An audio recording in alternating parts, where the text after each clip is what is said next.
Hello, students.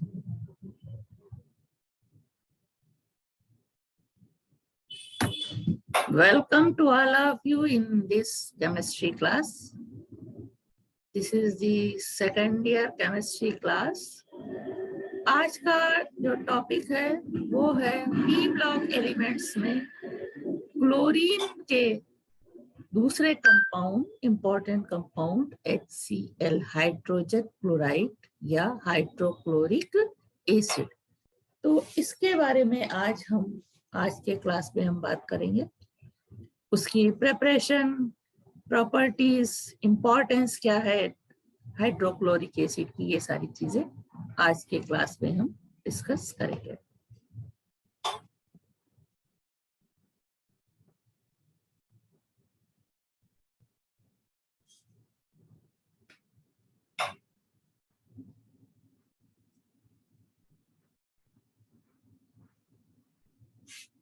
आज की class का जो टॉपिक है वो तुम्हारे सामने है, आ चुका है स्क्रीन पे।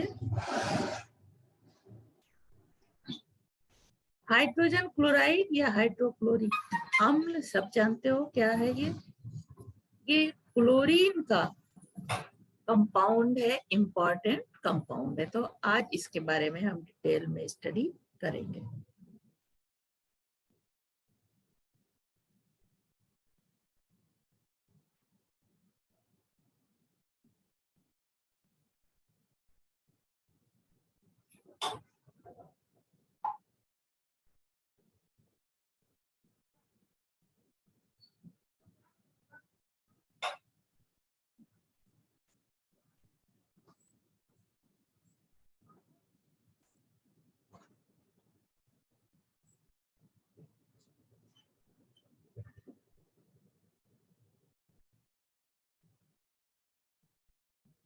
कहाँ का है वो सब?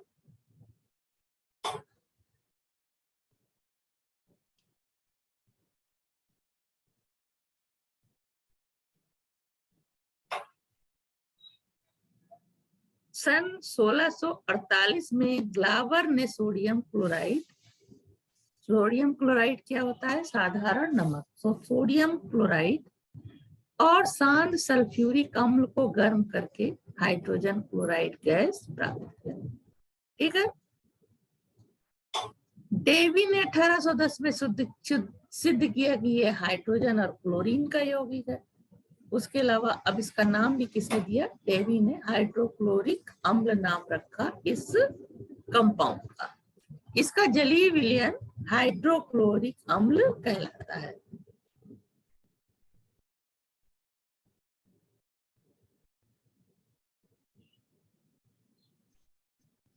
अब आते हैं ऑकरेंस पे। कहाँ मिलता है ये? ज्वालामुखी पर्वतों के विस्फोट से निकलने वाली विभिन्न गैसों में HCl या हाइड्रोजन क्लोराइड गैस भी होती है।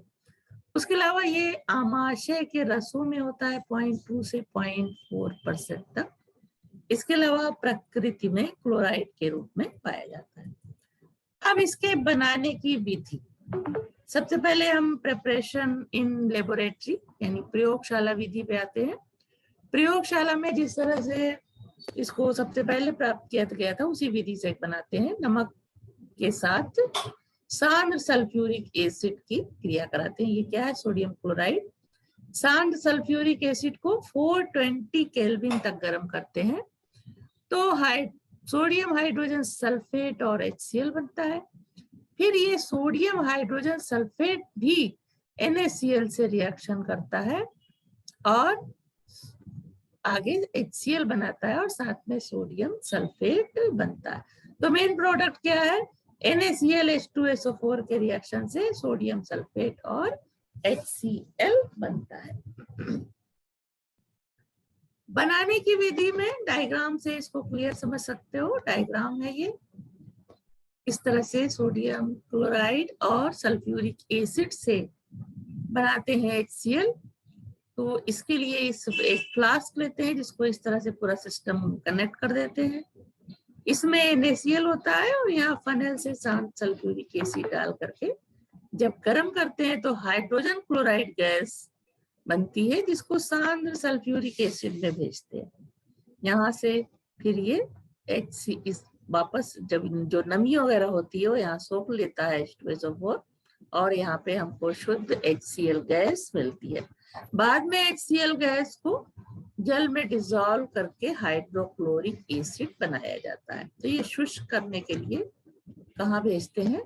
सल्फ्यूरिक एसिड में प्रवाहित करते हैं, या इसके अलावा गैस को शुष्क करने के लिए फास्फोरस पेंटाऑक्साइड या बिना बुझा चूना, जिसको कैल्शियम ऑक्साइड कहते हैं, उसमें भी प्रयोग कर सकते हैं, लेकिन इसको प्रयोग में नहीं लाते। क्यों नहीं लाते? क्योंकि HCl गैस इन दोनों पदार्थों से अभिक्रिया कर लेती है, तो सिर्फ H2SO4 में ही हम प्रवाहित करके इसको शुष्क करते हैं। उसके बाद अन्य विधियों में है संश्लेषण विधि, यानी हाइड्रोजन और क्लोरीन से किस तरह से इसका संश्लेषण कर सकते हैं। सूर्य के प्रकाश में दोनों की क्रिया कराते हैं तो हाइड्रोजन क्लोराइड बनती है। उसके अलावा H2S से क्लोरीन की क्रिया कराते हैं तो HCl बनता है और साथ में सल्फर अवक्षेपित हो जाती है।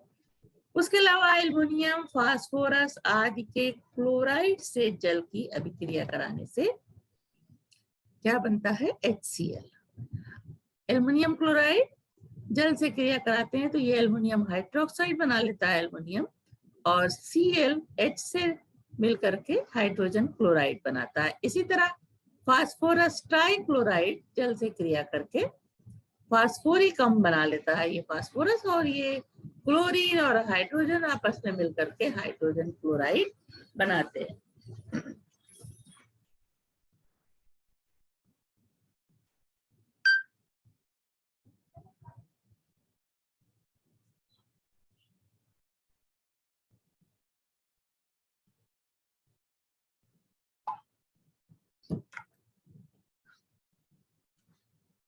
अभी जो हाइड्रोजन क्लोराइड गैस मिलती है इसको जल में डिसॉल्व करते हैं तो हाइड्रोक्लोरिक अम्ल बनता है।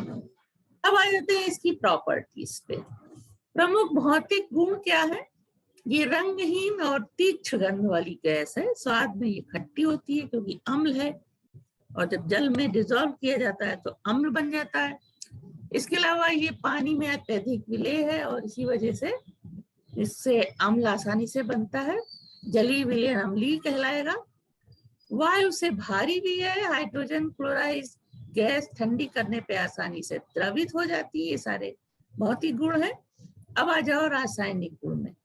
नेचर हाइड्रोजन क्लोराइड नम नीले लिटमस को लाल कर देती है, जो इसकी अम्लीय प्रकृति को दर्शाता है। तो नम नीला विलयन होगा तो उसके साथ HCl बन जाएगा, और HCl 2 आयन देता है, H+ और Cl-, तो ये जल के साथ हाइड्रोनियम आयन बना लेता है, क्लोराइड आयन। तो ये रिएक्शन और ये इसका गुण जो है इसकी अम्लीय प्रकृति को दर्शाता है। गैस न स्वयं जलती है न जलने में सहायक है। उसके बाद इंपॉर्टेंट रिएक्शन है इसका अमोनिया से। अमोनिया से रिएक्शन करके अमोनियम क्लोराइड बनता है। सोडियम से रिएक्शन होता है तो सोडियम क्लोराइड और हाइड्रोजन बनता है। विद्युत स्फुलिंग कराने पे ये हाइड्रोजन और क्लोरीन में अपघटित हो जाती है। धातुओं से क्रिया, सोडियम से क्रिया करके सोडियम क्लोराइड और हाइड्रोजन मुक्त करती है। इसी तरह जिंक से रिएक्शन होता है तो जिंक क्लोराइड और हाइड्रोजन। मैग्नीशियम से रिएक्शन होता है तो मैग्नीशियम क्लोराइड बनता है और हाइड्रोजन मुक्त होता है। आयरन से रिएक्शन होता है तो फेरस क्लोराइड बनता है और साथ में जल बनता है।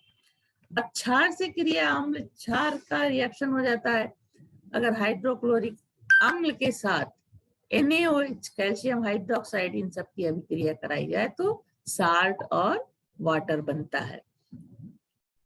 उसके बाद अगर धातु ऑक्साइडों से अभिक्रिया क्या होती है, और धातु ऑक्साइडों से क्रिया करके ये साल्ट बनाती है और साथ में वाटर बनता है। ZnO जिंक ऑक्साइड HCl से रिएक्शन करता है तो जिंक क्लोराइड बनता है। इसी तरह HCl मैग्नीशियम ऑक्साइड से क्रिया करके मैग्नीशियम क्लोराइड बनाता है और जल बनता है। उसके बाद है सिल्वर नाइट्रेट से रिएक्शन। सिल्वर नाइट्रेट से रिएक्शन करके ये सफेद अवक्षेप देता है AgCl का, और साथ में HNO3 मिलकर के नाइट्रिक एसिड बनाते हैं। अब है धातु कार्बोनेटों, बाइकार्बोनेटों व सल्फाइडों से अभिक्रिया। कैल्शियम कार्बोनेट HCl से रिएक्शन करता है, ये क्या है, कार्बोनेट है, HCl से रिएक्शन होता है कैल्शियम कार्बोनेट का, तो कैल्शियम क्लोराइड, उसके अलावा कार्बन डाइऑक्साइड और वाटर बनता है। और सोडियम कार्बोनेट इसी तरह रिएक्शन करता है तो NaClH2, यानी सब में कार्बन डाइऑक्साइड निकलती है। लेकिन जब अब सोडियम बाइकार्बोनेट से भी उसी तरह से रिएक्शन होता है, NaClH2O CO2 बनता है। लेकिन सोडियम सल्फाइड से जब क्रिया होती है तो NaClH2O साथ में सल्फर डाइऑक्साइड, तो गैसेस तीनों में ही बाहर निकलती हैं। जब जब कार्बोनेट या बाइकार्बोनेट होगा तो कार्बन डाइऑक्साइड निकलेगी, और सल्फेट या सल्फाइड होगा रिएक्शन में तो सल्फर डाइऑक्साइड गैस निकलेगी। उसके बाद ऑक्सीकारकों से क्रिया। हाइड्रोक्लोरिक अम्ल ऑक्सीकारक पदार्थों से ऑक्सीकृत होकर क्लोरीन गैस बनाता है। जैसे मैग्नीज डाइऑक्साइड ऑक्सीकारक है, HCl से रिएक्शन करके ये manganese chloride H2O chlorine gas बनती है। इसी तरह लेड क्लोराइड से ये इंपॉर्टेंट रिएक्शन है, रिएक्शन करके लेड क्लोराइड H2O और क्लोरीन बनाता है। पोटेशियम परमैंगनेट और पोटेशियम डाइक्रोमेट दोनों ही ऑक्सीकारक हैं, इनसे ये रिएक्शन करके KCl MnCl2 H2O और Cl2 बनाता है। इसी तरह पोटेशियम डाइक्रोमेट के साथ ये रिएक्शन होता है, क्लोराइड बनती है और साथ में वाटर और क्लोरीन। लेड टेट्राऑक्साइड, ये इसको सिंदूर कहते हैं, रेड लेड कहलाता है, ये HCl से रिएक्शन करके ये लेड क्लोराइड वाटर और क्लोरीन देता है। उसके अलावा ऑक्सीजन से हाइड्रोजन क्लोराइड की क्रिया होती है क्यूप्रस क्लोराइड की प्रेजेंस में 723 टेम्परेचर पे, तो बनता है जल और क्लोरीन। उसके बाद ये विरंजक चूर्ण है, ब्लीचिंग पाउडर, HCl से रिएक्शन करता है तो CaCl2 H2O और Cl2 बनता है। आयरन रिएक्शन करता है हाइड्रोक्लोरिक अम्ल से तो हाइड्रोजन फ्लोराइड और क्लोरीन बनती है। उसके बाद है लेड एसीटेट से क्रिया, इंपॉर्टेंट रिएक्शन है, लेड एसीटेट है, ये HCl से रिएक्शन करता है तो लेड क्लोराइड और एसिटिक एसिड बनता है। उसके बाद है reaction in forms of aqua regia. Amalraj किसको या एक्वारेजिया क्या होता है, 3 पार्ट HCl और 1 पार्ट कंसंट्रेट HNO3 को मिला देते हैं, तो जो मिक्सचर हमें मिलता है उसको कहते हैं अम्लराज या एक्वारेजिया। तो इस मिक्सचर को मिला करके गोल्ड प्लेटिनम आदि धातुओं से रिएक्शन कराते हैं तो इसको घोल लेता है। जैसे सांद्र 3 पार्ट HCl है, 1 पार्ट HNO3, दोनों के रिएक्शन से नाइट्रोसिल क्लोराइड बनता है और साथ में ये नेसेंट क्लोरीन भी मिलती है। अब ये नेसेंट क्लोरीन से रिएक्शन करता है इस तरह से और आरिक क्लोराइड बनाता है, या इसको इस तरह से लिख सकते हैं, आरिक क्लोराइड रिएक्शन करता है HCl से। पहले स्टेप में ये रिएक्शन होता है, सोना रिएक्शन करता है क्लोरीन से तो आरिक क्लोराइड, फिर आरिक क्लोराइड HCl से रिएक्शन करके टेट्राक्लोरो आरिक अम्ल बनाता है, तो इस तरह से ये गोल्ड को डिसॉल्व कर लेता है। पूरा रिएक्शन इस तरह से है, आरिक क्लोराइड प्लस 11 HCl HNO3, ये अम्लराज हो गया। फिर ये कॉम्प्लेक्स बनता है टेट्राक्लोरो आरिक अम्ल, नाइट्रोसिल क्लोराइड और H2O। तो ये पूरा रिएक्शन है अम्लराज का गोल्ड से किस तरह से रिएक्शन होता है। आयनिक रिएक्शन इस तरह से लिख सकते हैं, गोल्ड प्लस नाइट्रिक एसिड में H प्लस NO3 होगा और उसमें क्या होगा, H प्लस दोनों का हो गया ये H प्लस, और क्लोराइड आयन दोनों मिलके नेसेंट क्लोरीन बनाते हैं, और ये नेसेंट क्लोरीन इस प्लेटिनम से रिएक्शन करता है तो प्लेटिनम टेट्राक्लोराइड बनता है, जो HCl से रिएक्शन करके हेक्साक्लोरोप्लेटिनिक अम्ल बनाता है, जो कि कॉम्प्लेक्स कंपाउंड है और जल में डिसॉल्व हो जाता है। इसलिए दोनों उत्कृष्ट धातुएं हैं और जल में डिसॉल्व हो जाती है। प्लेटिनम ओवरऑल रिएक्शन इस तरह से, प्लेटिनम HCl और HNO3, यानी अम्लराज से प्लेटिनम रिएक्शन करता है तो ये कॉम्प्लेक्स बनता है, साथ में NOCl बनता है और H2O, तो कंप्लीट रिएक्शन है ये पूरा।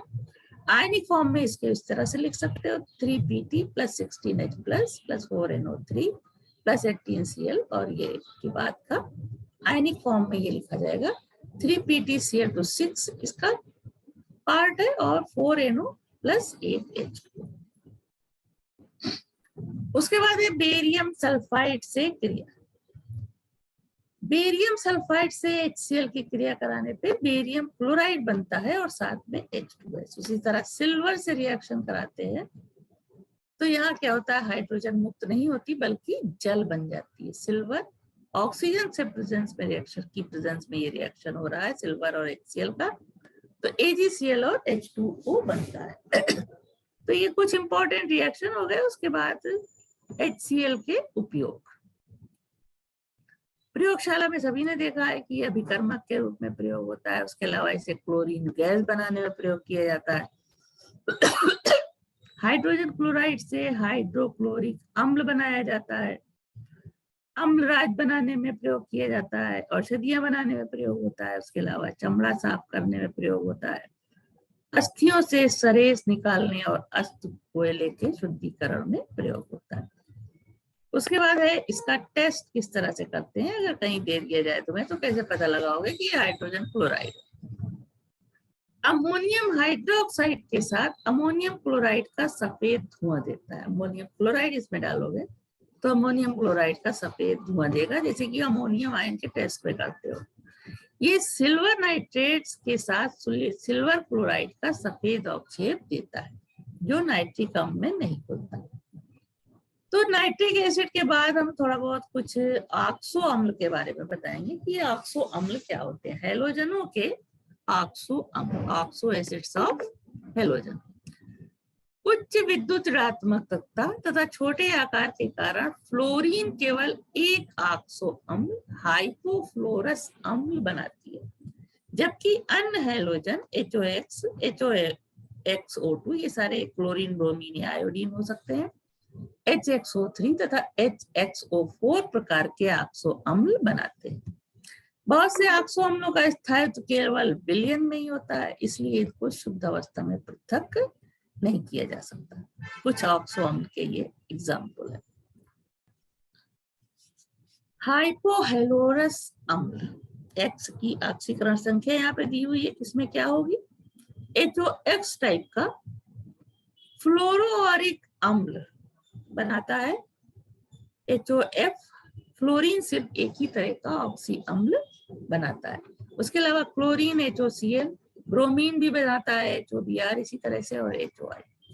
यहाँ पे इसकी ऑक्सीकरण संख्या सभी में हैलोजन की +1 होती है। अब हैलसम HXO2, यहाँ पे हैलोजन की ऑक्सीकरण +3 है, तो यहाँ ये फ्लोरीन जो है कोई इस तरह का अम्ल नहीं बनाता, जबकि क्लोरीन बनाता है क्लोरस अम्ल, और ब्रोमीन और आयोडीन नहीं बनाता। हैलिक अम्ल HXO3 जैसे HNO3 होता है उस तरह का अम्ल होता है। अब यहाँ पे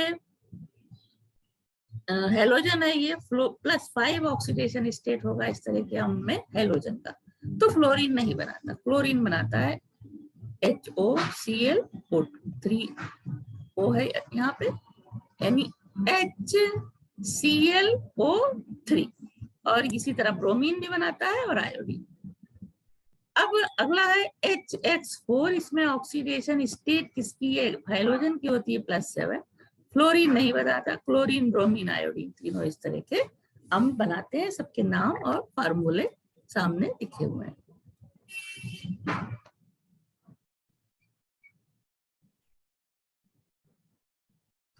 अब इसके स्ट्रक्चर के बारे में थोड़ा सा, हैलोजन X एवं हैलाइड आयन, तो हैलोजन हो गया, ये हैलाइड आयन हो गया, तो इनका जो वाह्यतम इलेक्ट्रॉनिक विन्यास होता है वो इस तरह से होता है। हैलोजन में NH2, NP2, NP, X2, NPY2 और NPZ1 होता है, लेकिन जब ये आयन बना लेता है तो सबके पास 2-2 इलेक्ट्रॉन हो जाते हैं।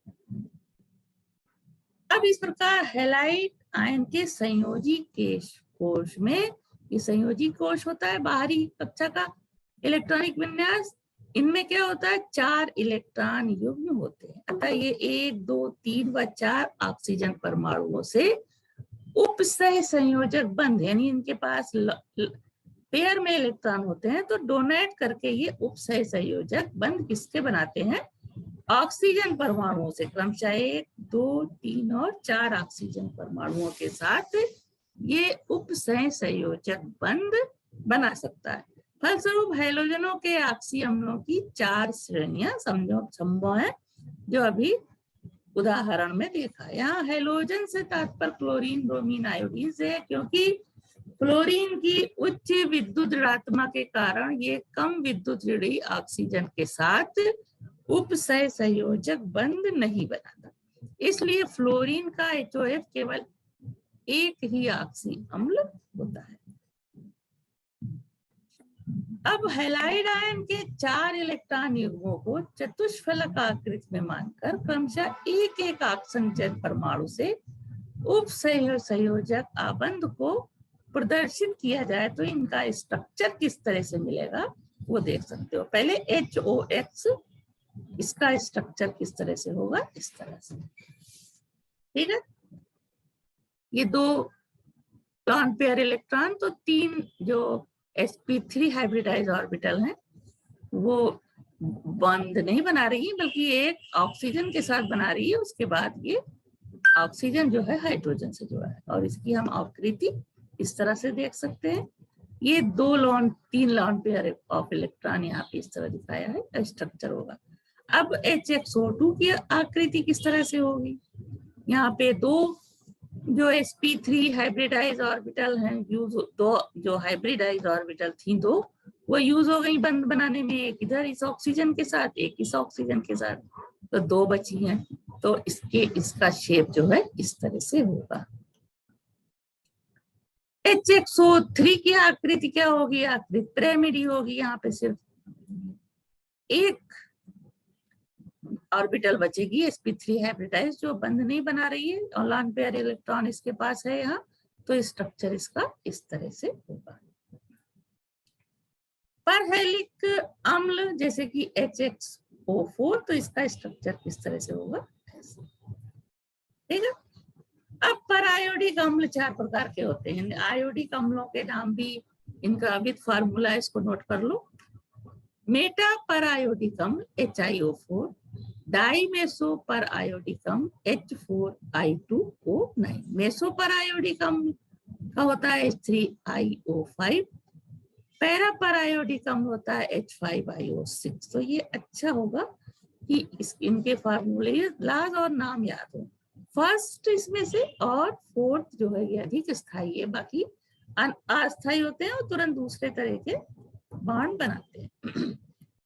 अब आ जाते हैं हैलोजन के oxide, oxides of halogen. Fluorine की विद्युत ऋणात्मकता ऑक्सीजन से अधिक है, अतः फ्लोरीन व ऑक्सीजन से बने यौगिक को ऑक्सीजन के फ्लोराइड कहते हैं, जैसे O2F2, OF2, इनको ऑक्सीजन के फ्लोराइड कहते हैं। सब ये बात ध्यान रखने की है। शेष हैलोजनों की ऋण विद्युतता ऑक्सीजन से कम है, अतः क्लोरीन, ब्रोमीन व आयोडीन के ऑक्सीजन से बने यौगिकों को हैलोजन के ऑक्साइड कहा जाता है। हैलोजन ऑक्साइडों में हैलोजन की ऑक्सीकरण अवस्था सदैव +1 से +7 तक होती है। अब ऑक्सीजन की विद्युत ऋणात्मकता का मान 3.5 है,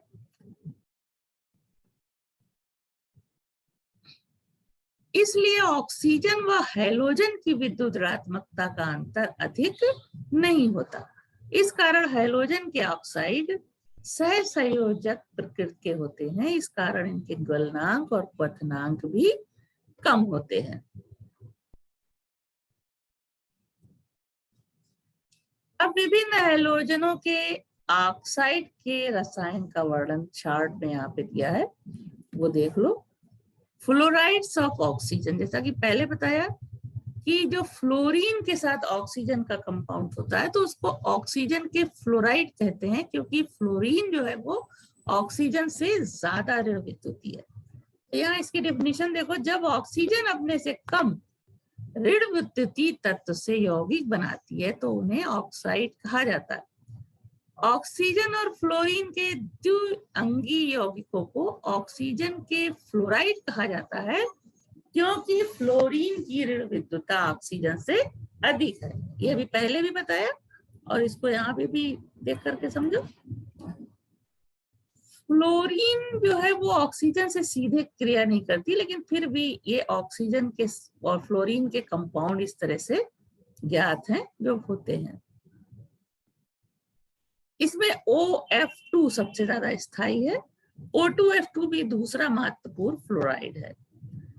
अन्य ऑक्सीजन फ्लोराइड बहुत ही अधिक अस्थायी होते हैं तथा कम ताप पर ही अपघटित हो जाते हैं। अब आ जाओ इसकी थोड़ा सा स्ट्रक्चर समझ लो, बाकी में भी उसी तरह से होगा। OF2 की संरचना Cl2O व Br2O के समान होती है। इसमें क्या है, ये सभी अणु V आकार के होते हैं। इसमें केंद्रीय ऑक्सीजन, इसमें ये ऑक्सीजन जो है ये sp3 हाइब्रिडाइज होता है। कैसे होता है, ऑक्सीजन का जो पूरा इलेक्ट्रॉनिक विन्यास है वो इस तरह से है, यानी 1s2 2s2 2p4, तो दोनों में तो दो दो इलेक्ट्रॉन है और p4 में भी एक में 2 इलेक्ट्रॉन, बाकी 2 में, तो इनके बीच संकरण होता है और sp3 हाइब्रिड ऑर्बिटल बनता है। तो इस तरह से 4 sp3 हाइब्रिड ऑर्बिटल बने जिसमें कि 2 के पास पेयर्ड इलेक्ट्रॉन है और 2 के पास अनपेयर्ड। तो ये दोनों ऑर्बिटल जो हैं ये किसके साथ, क्लोरीन और फ्लोरीन जो भी होंगे और ब्रोमीन, उनके साथ ये एक p ऑर्बिटल उनके पास होती है जिससे कि ये दोनों बंध बनाते हैं। तो यहाँ दिया हुआ है नीचे 4 sp3 संकृत कक्षकों में से 2 के पास एकाकी इलेक्ट्रॉन युग्म है तथा शेष 2 के पास एक एक अयुग्मित इलेक्ट्रॉन रहते हैं जो हैलोजनों के, अब हैलोजन से बॉन्ड बनेगा तो p कक्षकों से अतिव्यापन करके 2 सिग्मा बॉन्ड बनाते हैं। अब दो एकाकी युग्म बंध है, यहाँ पे 2 एकाकी युग्म बंधों के प्रतिकर्षण बल के कारण इनकी आकृति जो है विकृत होकर के चतुष्फल की हो जाती है। इनका स्ट्रक्चर इस तरह से है, इस तरह का होता है। तो इन लॉन पेयर इलेक्ट्रॉनों की वजह से जो इनके बीच रिपल्सन होता है तो आकृति इस तरह की हो जाती है। उसके बाद है डाई ऑक्सीजन डाईफ्लोराइड O2F2। इसमें भी किस तरह का स्ट्रक्चर होता है, इसमें यहाँ स्ट्रक्चर ही दिखा रहे हैं खाली। O2F2 इस तरह का स्ट्रक्चर इसका होता है। यहाँ पे भी क्या होगा,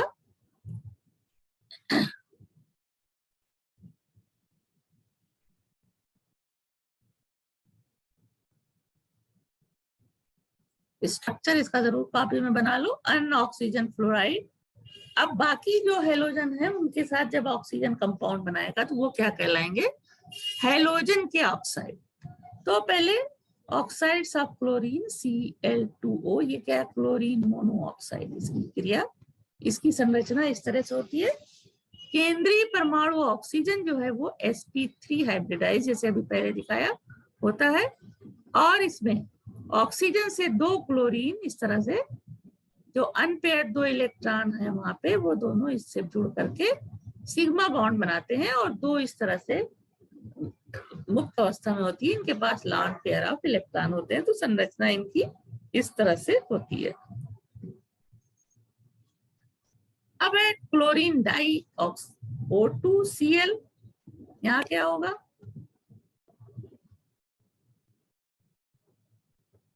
इस तरह से संरचना होगी इसकी। O2Cl है यहाँ पे, या ClO2 कह लो इसको। स्ट्रक्चर इस तरह से होगा। इसमें हाइब्रिडाइजेशन sp3d टाइप का होता है। क्लोरीन में sp3d संकरण होता है। यहाँ पे सेंट्रल में कौन सा है, क्लोरीन है, और इधर ऑक्सीजन जो है क्लोरीन से बंध बना रहा है। तो संकरण sp3d टाइप का होता है, एक डबल बॉन्ड ऑक्सीजन के साथ और एक सिंगल बॉन्ड से क्लोरीन जुड़ी होती है। अब है क्लोरीन हेक्साक्लोराइड। इसमें दोनों क्लोरीन में, इसको दो पार्ट में करके देख सकते हैं, दो क्लोरीन आपस में सह संयोजक बंध से जुड़ी हुई है और दोनों ही sp3 हाइब्रिडाइज है, और ये sp3 हाइब्रिडाइज 3 ऑक्सीजन के साथ इस तरह से बंध बनाती है। हेप्टाऑक्साइड, इसकी संरचना इस तरह से होती है, Cl2O7 की संरचना इस तरह से होती है। यहाँ पे हाइब्रिडाइजेशन कौन सा है, ये भी sp3d2 ही होगा। अब ब्रोमीन में देखो BrO3 जिसकी संरचना ClO3 के समान है, इसी तरह से BrO2 यानी ब्रोमीन डाइऑक्साइड, इसकी संरचना ClO2 के समान होती है। उसके बाद है आयोडीन के ऑक्साइड, आयोडीन के I2O4, I2O5, I4, I9 इस तरह के ऑक्साइड ये बनाती है। आयोडीन के ऑक्साइड जिन विलायकों में घुलते हैं उनसे अभिक्रिया कर लेते हैं। डाइऑक्साइड IO2 होता है, या इसको आयोडिल आयोडेट भी कहते हैं, और इसकी संरचना इस तरह से होती है। तो नाम लिखो उनका, परमाणु जो संरचना लिखो उनकी इस तरह से, और उसका सूत्र भी लिखो जिसका IO ब्रैकेट में IO3, इसकी स्ट्रक्चर इस तरह से होती है। नाम क्या है इसका, आयोडीन आयोडिल आयोडेट। उसके बाद है आयोडीन पेंटाऑक्साइड, ये कंप्लीट इलेक्ट्रॉनिक कॉन्फ़िगरेशन दिखा करके यहाँ पे स्ट्रक्चर समझ सकते हो। आयोडीन का ही कंप्लीट इलेक्ट्रॉनिक कॉन्फ़िगरेशन है। लास्ट में क्या होता है इसमें, 5s2, 5px1, 5py1, 5pz, और इधर के इन दोनों के पास जो इलेक्ट्रॉन थे वो जम करके dx और dy में चले गए। तो लेकिन संकरण यहाँ s और p के बीच में ही होता है, sp3 संकरण होता है, और इनका स्ट्रक्चर इस तरह से होता है।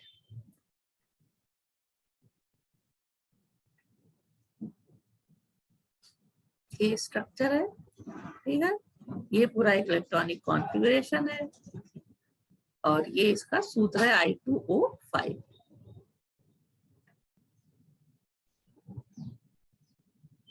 उसके बाद है आयोडीन ट्राई आयोडेट, सामने इसका स्ट्रक्चर।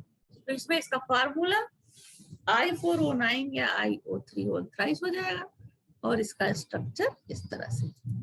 तो ये हमने कुछ जो कंपाउंड है ऑक्सीजन और हैलोजन के, उसके अलावा जो ऑक्सा एसिड से वो थोड़ा बताया। मेन इसमें हमने पूरे चैप्टर में क्या बताया क्लास में, हाइड्रोक्लोरिक एसिड को कैसे बनाते हैं, और उसके अलावा उसके केमिकल रिएक्शन क्या है, उनके यूज क्या है, उनका टेस्ट कैसे करते हैं, ये सारी चीजें।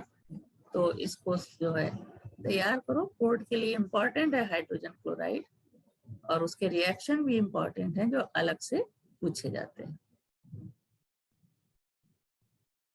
नितिन बिंद ने ज्वाइन किया है, बहुत देर में ज्वाइन किया तुमने।